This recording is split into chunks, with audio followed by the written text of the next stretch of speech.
What's up, everybody? This is episode 42 of Hoops Talk with Dave's Joint. Shout outs to everybody that has shown us love so far. We definitely appreciate it. For those that haven't seen it, check it out on YouTube, Facebook, and IGTV. But without further ado, we have a very special guest. He's been to 2 Final Fours, was a McDonald's All-American in high school, played some years in the pros, not in the NBA, but overseas in the G League, and is now an assistant coach at the University of Pittsburgh. I give you Mr. Jason Capel. How we doing, man? Thanks for having me. Indeed. So my first question for you, Jason, is what's Jason Capel's coaching philosophy? Well, the biggest thing is just you want your kids to play hard. You want everyone to buy in, everyone to be on the same accord. I think once you have that, you have everyone pulling in the same direction. That's players, that's coaches, that's administration. Now you've set the groundwork, or now you can build it from the ground up. But everybody has to be on board. You have to understand how hard you have to play, how hard you have to work, because winning is hard. And once you establish that, you give yourself a chance to now prepare to go and play and hopefully get victories against an opposition. So when did basketball start for you? Oh, man, my dad was a coach, so I've been around basketball from the time I was born, to be honest. My father was a high school basketball coach at Pinecrest High School. From there, went to Fayetteville State. From there, went to Wake Forest as an assistant under Bob Stack and got his first head coaching job at Fayetteville State. So I've been around basketball. It's something that we weren't forced to do, weren't made to do. But, 2 little boys, my brother and I, 5 years apart, wanted to be around our dad. We were around basketball and in gyms quite a bit. So talk about, growing up in Fayetteville, North Carolina, and what's the basketball culture like out there? Well, Fayetteville's home. Fayetteville's a military town. My dad is a former 82nd Airborne in the Army there in Fayetteville and Fort Bragg. It's a small town. The sports are great. It had been known for football around when we were there, but you had some really good basketball players there. When you look at, obviously, my brother, going off to Duke, but the Stevenson brothers, Greg and Gerard, Penn State and Richmond, respectfully, Anquette McCullum, one of the all-time leading scorers at Western Carolina, and then Dennis Smith Jr. and others have come and taken it to another level. So basketball is huge, football, but some really, really good athletes in the state of North Carolina and definitely in the city of Fayetteville.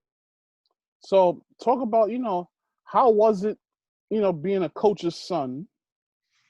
It was cool, man. I mean, aside from missing your dad every now and then because he's traveling and doing things, but, you had access to be in the gym. You had access to be around players and see what their life was like at a very young age. You had the ability to observe other guys chasing their dreams, and little did you know that was cultivating dreams of your own. So it was cool. You had resources to do and see things. I was a ball boy at Wake Forest when Muggsy Bogues and those guys were there. So you got to see the ACC, from a court level, which obviously growing up in North Carolina, it's an ACC hotbed. So those are things that really developed the love of basketball for my brother and I, being coaches' sons, always being in gyms, and just wanting to be around and be just like our dad. Speaking of your brother, Jeff, so how's the competition growing up between the both of you? Well, you know what? It's a 5-year age difference. Mm-hmm. But I was always pretty big. So I never played with kids my age. I always was around he and his friends. I can remember being in 7th grade, and I would leave my junior high school practice and go right over to the high school and practice with those guys and play with those guys in the summer. So there was some competition, especially the older I got, the bigger I got, started to become a pretty good player. I could hold my own, but playing and competing against he and his friends, being they were so much older than me, helped me develop a toughness, and definitely made me a better basketball player later on down the line. So, high school, you first started out at Indian River High School, and you did 2 years there. Yep. Talk about that experience. Well, I first started playing high school basketball actually in 8th grade. My dad was the head coach at North Carolina A&T for 1 year. I played varsity as an 8th grader, and we had a very good team. Played some big games. So that was my introduction to high school basketball. My dad did not want me to play in middle school. He thought I was better than playing middle school basketball. So Greensboro Day afforded me the ability to play varsity. Indian River, man, it was great. The Tidewater area is rich in talent and sports, football, basketball, everything. And so to be there, to be able to compete against really good players, night in, night out at a young age really helped me. And then from being there to being able to play for Boo Williams and travel the country and abroad, playing against, the world was really a cool thing. But Indian River was great, man. In the hallway, you have the USA Today National Player of the Year of Alonzo Mourning. That's something I saw every day, something that I really wanted to chase, a state championship and doing everything Alonzo did. I came close to a state championship 2 years in a row, and definitely, as far as All-American, USA Today, second team, I believe I was. I came close to doing the things Alonzo did, and for that, I'm proud. But Indian River will always hold a special place in my heart. Very cool place. So let's go back to Greensboro Day. How did it feel being an 8th grader playing varsity? It was cool. I mean, look, if I'm being honest, and I'm not trying to sound, conceited, I knew I was a pretty good player by then. I was at 13. I was about 6'5", decent athlete. Could do some different things, and the hardest part for me at Greensboro Day was off the court, because all my teammates were in the upper school. I was in the middle school towering over everybody, so I felt very out of place. To be able to play with, Justin Gainey, who was still a good friend of mine, went on to be a 4-year starter at NC State, is now as an associate head coach at Marquette. Julian London played at the Citadel. Kenny Miller played at UNCG. We had 13 guys on the team. I would say 11 of them went on to get Division I scholarships from that team. So Freddie Johnson, one of the all-time great coaches in the state of North Carolina. So it was a great experience for me to be able to play as an 8th grader against Oak Hill, to be able to play against Long Island Lutheran, to be able to play against really good players, really good programs at such a young age, and really challenge myself to be ready as the years progress to play against that level of talent. Wow. So you got to play against Oak Hill as an 8th grader. Oak Hill with Curtis Staples, Tyreek Turner, Alex Sanders, Mark Blunt, just to name a few. So which one? So did y'all win that game? We lost by 2 points. Oh, wow. And I remember it because I missed some crucial free throws, and I was devastated. I gotta look for that clipping. As a 13-year-old, the ball's in my hands. I got a chance to, put Oak Hill away, and I didn't do it. Wow. I definitely gotta look for that clipping. That's a big game right there. Yeah, it was at Greensboro Day. It was at our place. Wow. Yep. So let's move forward to, the later years in high school. So Boo Williams, talk about what the program was like then and your relationship with Boo Williams himself. Well, when you moved to Virginia, especially back then, you didn't have very many AAU teams. You had the Richmond Gold. I think the Squires were starting out. Up in D.C., you had D.C. Assault and Cecil Kirk. But anything in the Tidewater, it was all Boo Williams. And so I hadn't lived in Virginia for 2 weeks before I'm on an airplane going to L.A. to play 17 and under for Boo Williams as a rising 9th grader. And so that, in North Carolina, AAU, you had the Sonics and you had the Royals. That was pretty much it as far as high-level AAU programs. So for me, moving to Virginia, now I'm playing with an elite AAU program. I knew about Boo Williams because when my brother played for the Charlotte Sonics, they lost in the championship to Boo Williams with Allen Iverson and Joe Smith. my brother Sonic's team had he, Jeff McGinnis, Jerry Stackhouse, just to name a few. So I'd known about Boo Williams, but now I'm on an airplane going to LA. It's where I first met who became my best friend, Ronald Curry. We were both ninth graders. And a quick story, I'll never forget. We're playing, I think we're in Long Beach, and we're playing against this team. And they have this guy, man. He looks like he's chubby. He has an S curl, flat top back then. Mm-hmm. And he is absolutely destroying us. I figured out later that guy was Paul Pierce. And he dropped 50 pounds. So at 13, I'm out there trying to guard Paul Pierce. 14, trying to guard Paul Pierce, not knowing that, you know, in LA, it's really good players. Like everywhere, this is pre-social media. Mm-hmm. You didn't know people until you got up on them close, especially guys older than you. So playing for Boo just, you know, it was global. I mean, it took you everywhere. It took you across the country. Boo had us in SAT prep classes to ensure we qualified. He's the godfather of AAU. He did things the right way. He put you in a position to be successful, and he gave us a chance to compete at the highest level in the States and abroad every summer I played with him. Still tight with Boo. It's an honor to have my jersey hanging up, you know, at the Boo Williams Sportsplex. Mm-hmm. And those are memories I'll carry forever, and friendships and relationships that I'll carry forever. How does it feel to have, you know, to see them have that sportsplex now? Because back then, I know that Boo had multiple gyms that he had to hold practices in. And nah, man, we played outside. Like, you know, like these outdoors? Kids.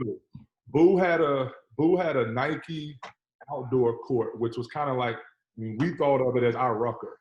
You know, you got the glass backboards, you had the signage around. So that's where we would play our Boo Williams Summer League games, you know, where it's all the Tidewater kids break up in teams and you play against one another.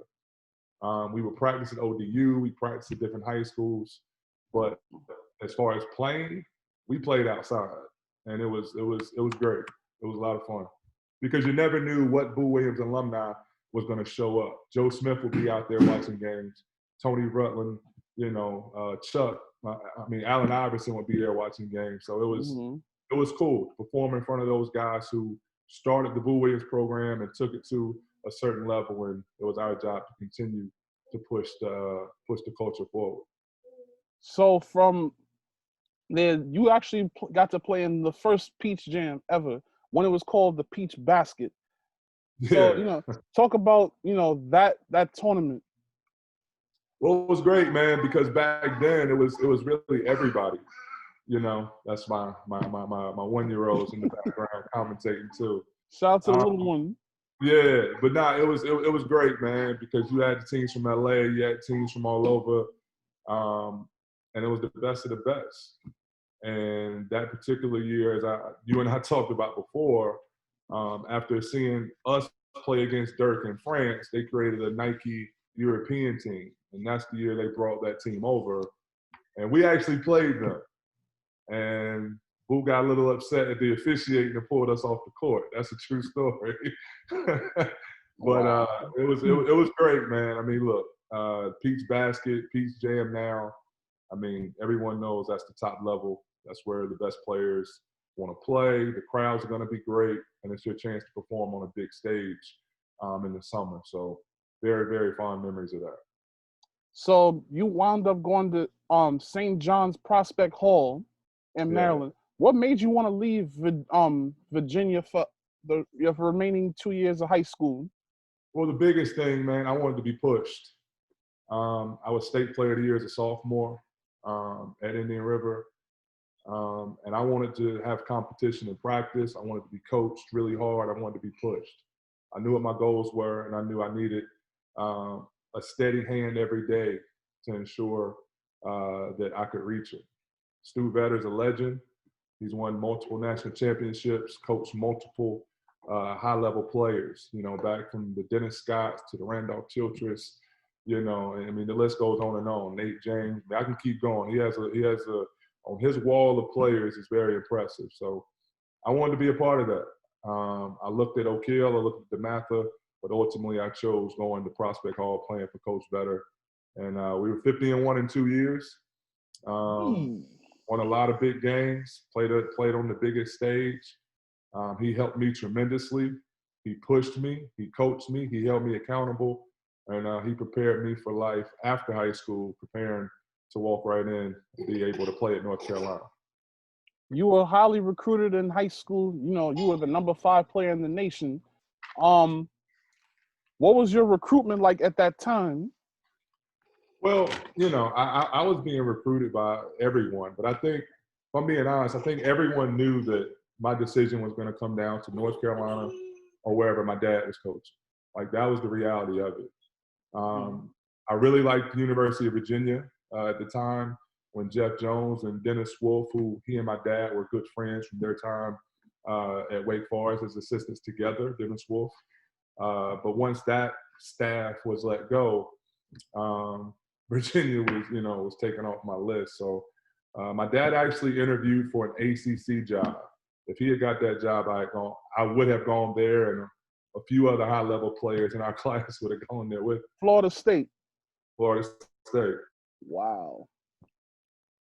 Curry, a couple more guys I won't name. They may not want me to name them, but we had a package of at least 4 guys that were going to go. But so that was it for me, man. North Carolina, always loved Coach Smith, how he ran his program. He retired, but he assured me that Coach Gutt, Coach Ford, and those guys were taking over, so it felt like home. What made my decision easy was my dad took his coach's hat off and he was my dad. And, you know, he said, if I wasn't ODU, would you come here? I didn't, not for nothing, and no disrespect, I didn't know of ODU till we moved to Virginia. I'm from ACC country. And he said, well, go to North Carolina. That's where you want to go. So he made the decision easy for me. I'm grateful for that. And it was a different experience at Carolina, but it's a great experience to prepare me for life. So it seemed like the papers always push that narrative. What's up, little man? But yeah, it always seemed like the papers, they push the narrative of you guys, of you going, like, playing for your dad. Like, how did that make you feel? Because I know it had to be annoying at some point. Look, man, again, this is before social media. So unless you hit my line in my bedroom, I didn't know what anybody was saying about anything. Good. You know, exactly. So, I mean, you know, my dad and I were close to the very end. You know, he's someone I looked up to, someone that has made my brother and I into the men that we are, dads that we are, and hopefully the coaches that we continue to become. But for him to care enough about me to think that North Carolina would be best fitting for me, you know, as a person. As a basketball player, sure, but as a person to prepare for life after basketball says a lot about the man that he was. I mean, obviously, he would love to, if at Old Dominion got a top whatever player in the country to come and play for him. And I was really close to doing it. I'm being honest with you, man. I was really close to going to Old Dominion. Had he not said what he said to me that day, I would have probably gone to Old Dominion. And it's ironic because we were actually we were driving to Durham to help my brother move out of his apartment. So it's the summer going into my senior year, you know, March or so. And so we're in Durham. We're having this conversation in the car. He says that. He drives me straight over to Chapel Hill to Coach Smith's office. I commit that day. Wow. Yeah. So that's amazing. That's love. That's love. That's a father's love. That's what it is. For all the UNC fans watching this, I'm sorry, but I have to ask this question. So Coach K never tried to holler at you? No, absolutely. Duke recruited me. But again, I truly think when it came down to it, everyone knew I was either going to North Carolina or I was playing for my dad. So everyone took a shot, and Coach K definitely recruited me. Duke recruited me. Look, I was a Cameron Crazy for 4 years cheering on my brother, you know, national championship. I'm there cheering my heart out, hoping they win. But I think everyone knew that I was the little brother that was going to try to do everything different and not follow in the footsteps of his older brother. I was going to do something completely different. If we could have played together, different story. But I wasn't too keen on, following in footsteps. I wanted to blaze my own path. I know that the Duke fans were mad at you when you chose Carolina. And they let me hear it for 4 years every time I played in Cameron. Oh yeah, but also your brother has a footnote in hip hop culture. Yeah, man. Tupac was wearing his jersey. A lot of people may not know this. Like, And how did it feel seeing Tupac wearing your brother's jersey? Well, I'm jealous because I'm the Pac fan. You know what I mean? Like, he liked Pac too, but he was a big guy. I'm Pac all day.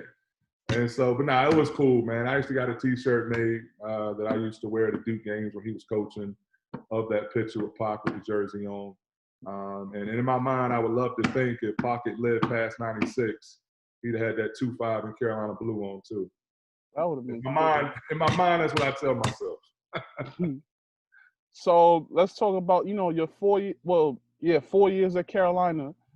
How was the experience of, the Dean Smith Center?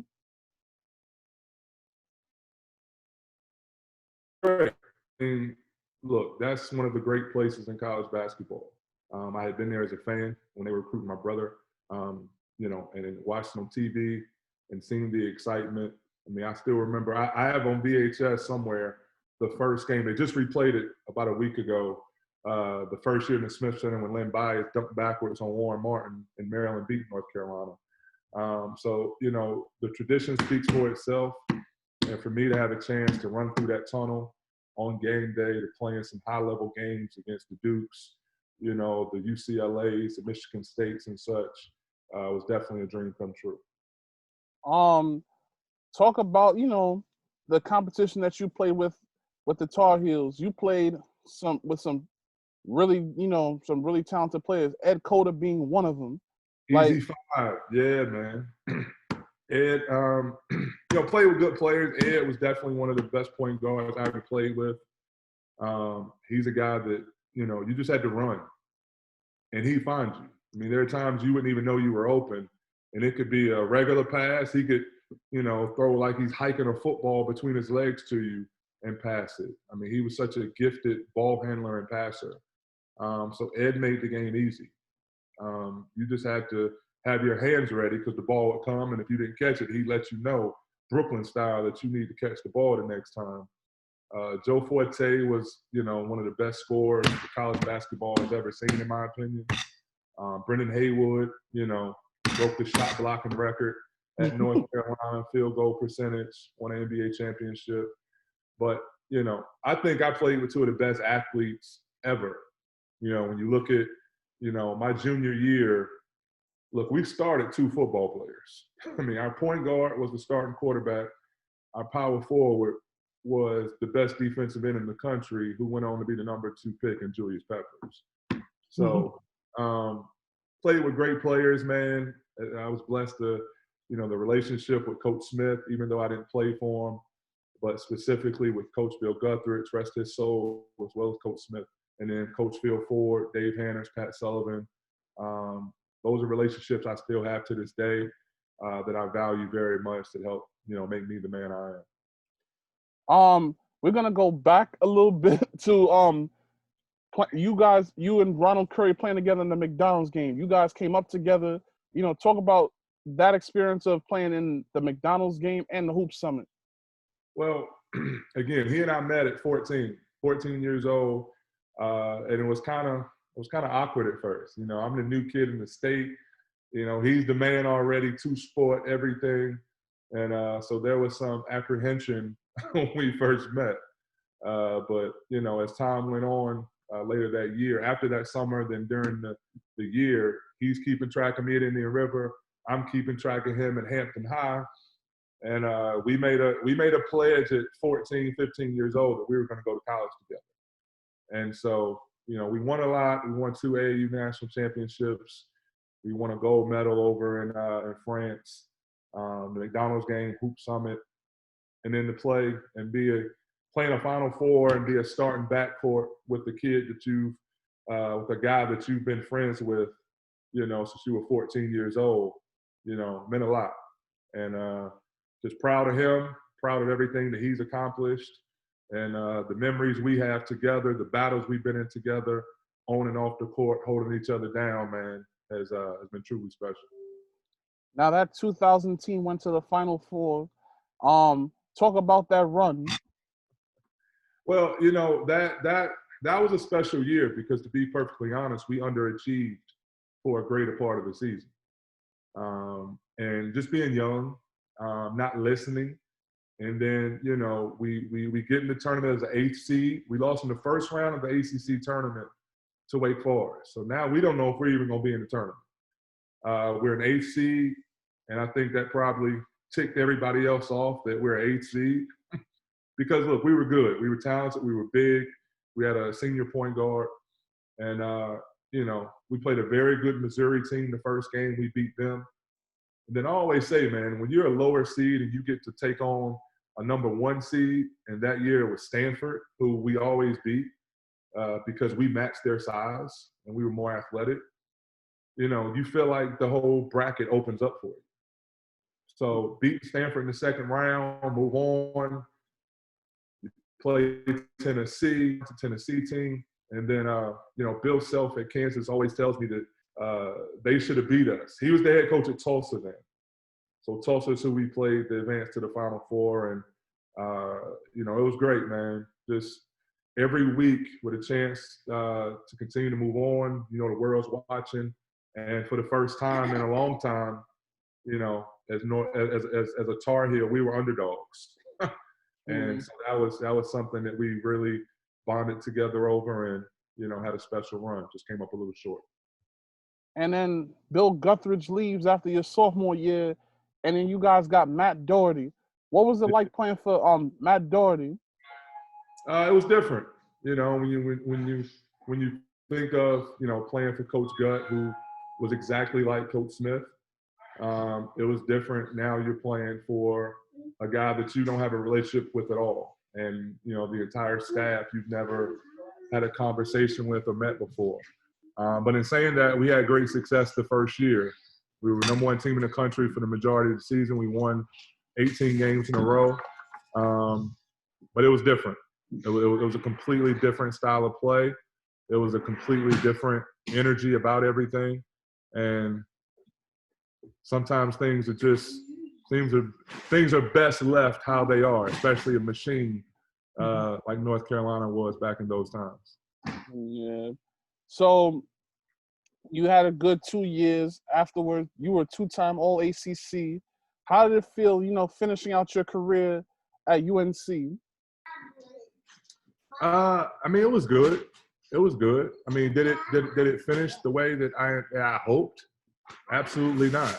But it's a part of my story. It's a part of my journey. And so, growing up, as I said, a kid from the state of North Carolina with the dreams of playing in North Carolina, obviously I had dreams of it going a certain way. I didn't think I'd have back surgery at 19. I didn't think I'd have a doctor tell me when I was 13, you'll never have a basketball career because your back is messed up. I didn't think Coach Smith would retire before, a couple weeks after I signed my letter of intent. But that's a part of my journey, and that's completely fine. I loved 2 years there. I loved the friendships I made, the relationships I made that I still value with the coaches I spoke about. But did it end up the way I hoped, the way I wanted it to? Absolutely not. And then after college, you got to play. I guess you made the Charlotte Bobcats roster. Like, what happened that you never got to play in an actual NBA game? Well, my first year out of college, I went right to it was called the D League back then, the NBA Development League, and I played for my dad. And that was one of the reasons I went. I had the opportunity to play for him. He was the head coach for the Fayetteville Patriots.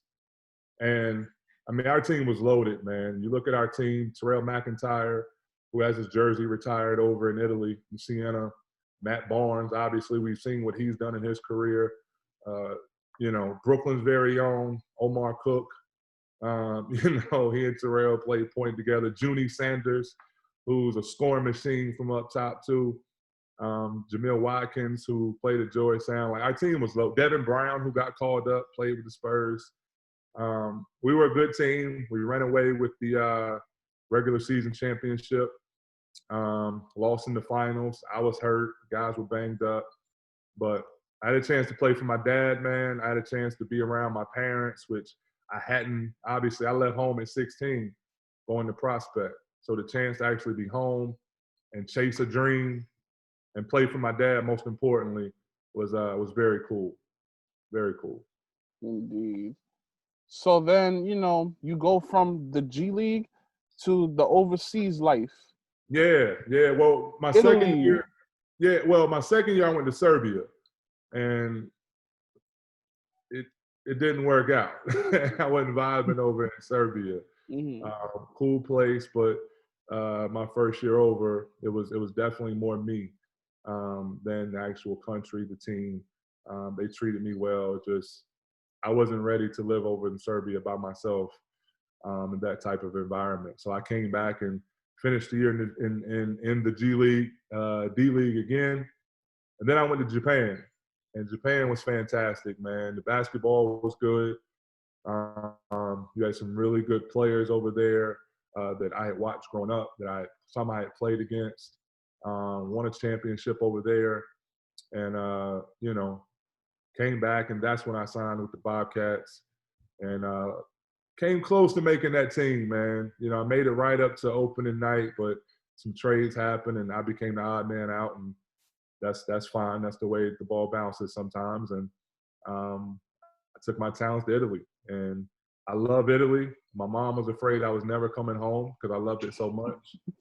But playing in the top division of Italy was fantastic. I mean, you had a number one pick, and Andrea Bargnani, Thabo Cephalosha, Danilo Gallinari was a young boy back then, played for Milano, as well as the American players. It was Italy and Spain were the highest level of basketball as far as countries and leagues as a whole outside of the NBA. So I enjoyed it. I enjoyed the culture. I enjoyed learning. Made a good living for myself until I got injured again. So then after basketball was done, you had a short little stint with ESPN. Like, did you ever think that you'd be a commentator? Yes, that's what I went to college for. That's what I studied in school. I remember telling Dick Vitale at the McDonald's game that I was going to work with him one day because commentating is something I wanted to do. So when I got injured and got done playing, I turned my attention and threw all my energy into trying to become the best commentator I could. Obviously, right out the gate with no experience, ESPN wasn't hiring me, and I had been off the grid. I'd been in Italy, I'd been in Japan. It wasn't the same as someone coming right off and, has been around, and the name has been around, present. So, but the great guys at Raycom Sports, Jimmy Rayburn, Rob Reichley, Steve Martin, they gave me an opportunity. And you get your first opportunity calling games in the ACC. Like, how much – I mean, it doesn't get any better than that. And so from there, I worked for ESPN and Raycom the following year and realized that I had never not been a part of a team. And so that's when the coaching bug came in. And so my second year, I realized, you know what, I'm becoming pretty good at this, but I need to be a part of a team. And Buzz Peterson worked with my dad in Charlotte, and Buzz had gotten a job at Appalachian State, and I made sure he saw me every day to know I was interested, and thankfully he hired me on his staff. So talk about, your years at App State, first as the assistant and then the head coach. Yeah, well, I was an assistant coach for 8 months. I was assistant coach for 1 year. Buzz left and took a job at UNC Wilmington. But I'm forever grateful to him because as an assistant, he gave me a lot of opportunity to learn, to have a voice, to be comfortable in my voice, and to do a variety of things as an assistant coach. I obviously did scouting reports. He recruited. I became a guy that did the discipline of the players when they got out of line. So he gave me an opportunity to do different things, to learn. And I thought the kids believed in me. They believed in us. We had a great year, second most wins in App State history. And then from there, I got promoted to head coach. Which, look, I'm being honest, I was shocked, but it was a great opportunity. I took it. We had some success, and Boone, North Carolina is a different place, and I respect and appreciate everything that everyone did for me there. But it didn't work out, and I'm 100% fine with that. And I went right back to television, where my career was beginning to take off in TV, until the only person that could have got me back in coaching got a job, and he pulled me back in. just like Michael Corleone said in The Godfather Part 3. Just when I thought I was out, they pulled me right back in. So yeah, so basically, like, how was it when your brother Jeff called you up and said, "Listen, I need you on my staff"? Well, it was interesting, because obviously I knew he was interested in the job. I knew Pitt was coming after him. I'm still traveling, doing games. I'm doing the CBI. I'm in Texas, North Texas, against San Francisco, doing the championship live on air. And I get a text from him that says, "Yo." And he and I are very, very close, as most people know. And look, I knew what that yo meant. But I'm live. Like, I'm calling the game. I got to be cool. I got to stay focused. And from there, I went to New York and had to do some stuff to finish the season. And we didn't talk till I got home. And it was a short conversation. It's, I need you. I need you to come help me turn this thing around. And without even asking my wife, I said yes, and we were on our way to moving to Pittsburgh. She was mad at you? She wasn't mad, but we had just bought a house, like our first house together. I had a place. Wow. You know what I'm saying? Like, it's your bachelor pad, but then you get married and all that stuff and have a family, you got to buy a house together. So we had just bought a house that we hadn't lived in a year. So that part she was a little tight about. But yeah, she's like, we got to move? We just got this house. Yeah. She picked it out. So I had to let her pick out the house here in Pittsburgh. So you guys had a pretty, you guys have had a rough 2 years, but you guys are just starting out. Talk about what you guys are, doing at Pitt. Hey, man, when you inherit a program that the year before gone 0-18, it hasn't been rough. It's been rough to our standards, but for what we've had to, try to rebuild and reshape, I think we are, on schedule. I thought we had a chance to take a leap this year, but we just weren't ready to do it. Maturity-wise to the team, I think we recruited good players. I think we have a talented team returning this year. We have some size. We actually have some upperclassmen now with talent. So I think we have a chance to have a big-time season, whenever that is. Whenever the season takes place, hopefully, God willing, it does, with the pandemic and things that are still going on that we're trying to wrap our heads around. I think we have a lot of talent, and we have experience, and we added size. And I think everyone knows who we are now as far as what we expect as coaches. And I'm expecting us to have a really good season this year. Now, talk about, some of your returning players: Xavier Johnson, Ithiel Horton, and Gerald Drumgoole and Justin Champagne. Like, how much are you going to count on them, being upperclassmen? Like, what have they done for the program thus far? Well, Xavier stepped in day one and has been our starting point guard.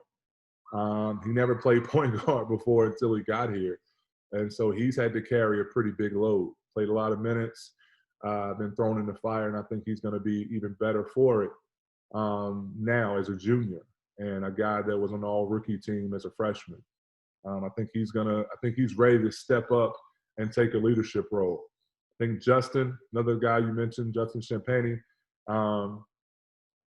should have been on the all-rookie team in ACC. I still don't understand why he wasn't. Led us in points, led us in rebounds. Just a good player, man. Can do a little bit of everything. Showed this year he could shoot the ball. Good athlete. Whenever we can work again with our players when they get back, has to continue working on his ball handling and doing some different things off the bounce. But just an energy guy that brought a lot to our team, a toughness that is Pittsburgh. Ithiel Horton sat out last year. And a lot of times he was a big-time player and dominated practice scoring the basketball. So we expect him to be a guy, hopefully, that can come in and step right in and score the ball, be another ball handler, and more importantly, be a voice and be a leader, having had experience in college basketball. Gerald Drumgoole was hurt a lot last year. So we're just anxious to get him back 100% healthy, continue to improve, and be a guy like all the other guys mentioned that can continue to help us take the program to new heights. So this year, you guys had a really good recruiting class coming in for next season. You guys got Femi Oducal, Noah Collier, William Jeffress, Maxa Madison, and a recent transfer, Nike Sabande. Like how big is that class for you guys? Well, it's big because, I mean, no pun intended, it's big. Like, we have size. That's something we've lacked. You know, we play guys that would naturally probably be a wing. They've had to be bigs for us because we haven't had a lot of size on our roster. So you add a guy like John Hugley, who, you know, a top 100 player rated if people care about, you know, rankings, a guy that can come in and he can rebound the ball, he can score the ball, he can shoot the ball. You look at Max. Max is the guy whose best basketball is ahead of him, but he has size, he can run, he can rebound the ball, and he can finish. Noah's a big-time athlete who is going to be one of those guys who can move around to different positions with his skill set. Will's young, but Will's a guy that can flat-out play. He's kind of that Swiss Army knife that can do different things. You can move him around. I love Femi. Femi brings a toughness. He's a big guard, a big point guard that you can move around and play different positions. That brings that toughness, that physicality, that athleticism on both sides of the ball. So you added length, you added size, you added interchangeable parts. And then to add a guy like Nike who he's been a proven scorer since he stepped foot in college basketball. He was MAC Rookie of the Year. He's on pace to be well over a 2,000-point scorer. And he rebounds the ball at a high level for his size. And he's another guy that brings that toughness, that mentality on both sides of the ball. So we're excited about this class. We're excited about our newcomers. We just want the COVID cases and rates to hopefully continue to flatten out and drop so we can get back to working with our players and hopefully help them continue to improve and get somewhat prepared as we move forward in the summer with having a season come November. So let's talk about what Pitt is like during game day at the Peterson Event Center. I've been there. It's a beautiful place. You know, yeah. what's the atmosphere like at the zoo? Man, the zoo is great. It's one of the best places to play college basketball. And I'm not just saying that because I coach here. I felt that way calling games here as an analyst. Just the energy, the vibe, the student section gets behind their team. It's loud. And look, Pittsburgh's a sports city. It's the city of champions. Pittsburgh's accustomed to winning and winning championships. Pitt has a rich history of doing just that. It's our job to make sure that continues to happen and will happen now in the ACC. And like I said, I think we have a team now that, albeit we have some new parts, 6 new guys, we have experience, we're adding talent, and we're adding size to some guys that are proven, that have done and taken the lumps in the ACC for everyone. Now they're juniors, they're bigger, they're stronger, they're prepared, and they have some guys behind them ready to step up and carry the load now as well. Now, I believe it was you guys were there when Zion Williamson played. Like, how did it feel having Jay-Z on your campus?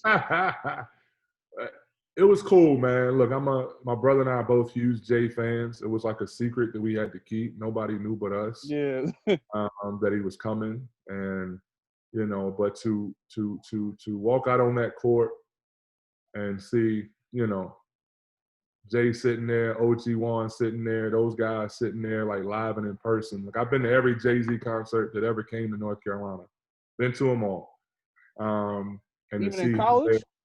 Yeah, yeah. Wow. My freshman year, North Carolina A&T homecoming. Outkast, Jay-Z, DMX was the headliner. One of the best concerts I've ever been to. So to be at, Peterson Event Center, about to play a game, and the energy's already, high because you're playing against a very good Duke team, and to see, the greatest rapper over there sitting courtside, it's pretty cool. Very cool. Man, that's crazy. Even though he was really there for Zion, like it does a lot for the school. It does a lot for the program. He came through us. He was he could have gone to Durham too. He could have gone to a game in Durham. That's true. But he came to Pittsburgh. He came to Pittsburgh. Came to the Peterson Event Center. There you go. So this is a question that I love to ask all of my guests. If you could go back to in a time machine to 1994, what would you tell young Jason at 14? I would tell him there are going to be obstacles. Things aren't going to go your way. Things are going to be tough at times. And that's something I had to learn anyway. Like I say, man, at 13, a doctor told me I'd never have a basketball career. I mean, what are you going to do? You're going to listen to him and fold up and go home?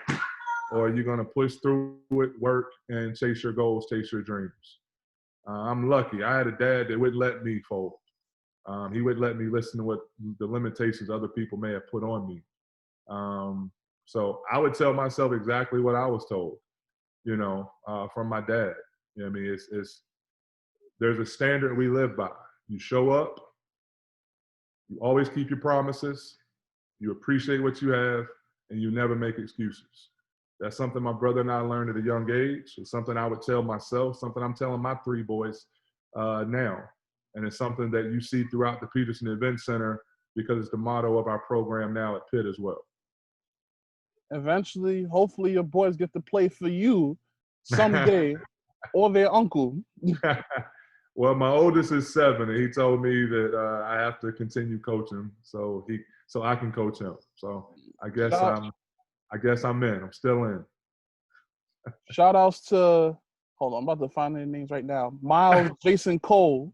There you go. My boys. MJC. That's Who's the oldest one? Miles. Miles just turned 7. Celebrated his birthday Sunday. Oh, that's right. Yeah, I've seen that. Yeah. Happy birthday, Miles. That was him trying to get in the screen. He's on the trampoline in the backyard right now. Oh, wow. So, yeah, final question. What's next in the future for Jason Capel and the Pittsburgh Panthers? Well, for me personally, it's just continuing to be a leader in my household, be a great dad. As a coach, just trying to prepare these young men to chase their dreams and prepare them for life on and off the court. And for Pittsburgh, look, man, we have high expectations this year. We were in a great position last season, kind of being right there as a team that will be thought about to get an NCAA tournament bid. We didn't handle things the right way down the stretch, and that's what cost us. I think we're better. I think we're more prepared because of that. And I think we're very together, committed to accomplishing a goal. And again, whenever we can all get back on campus, whenever we can all make sure everyone's healthy, ready to go, it's time to get to work, and it's time to start preparing together to achieve these goals of obviously winning games, but specifically to be an NCAA tournament team, graduate our lone senior, and have a great year on and off the court, in the classroom, as well as using our voices in the community and society to continue to effect change. Well, thank you, Jason, for coming on to share your amazing story. And I wish you and Pitt nothing but the best moving forward. Dave, I appreciate you, brother. Thanks for having me, man. My God. Well, everybody, this is episode 42 of Hoops Talk with Dave's Joint. For all my Carolina fans and definitely Pitt fans, show love to my man Jason Capel, and definitely check out this episode. We definitely love to dedicate this to the memory of Jeff Capel II. He's a great man and also, a great teacher, father, husband. So shout outs to him. May he rest in peace. But also, you know, definitely check out Jason's episode. He definitely has a lot of, you know, a lot of wisdom. So check this out on YouTube, Facebook, and IGTV. Peace.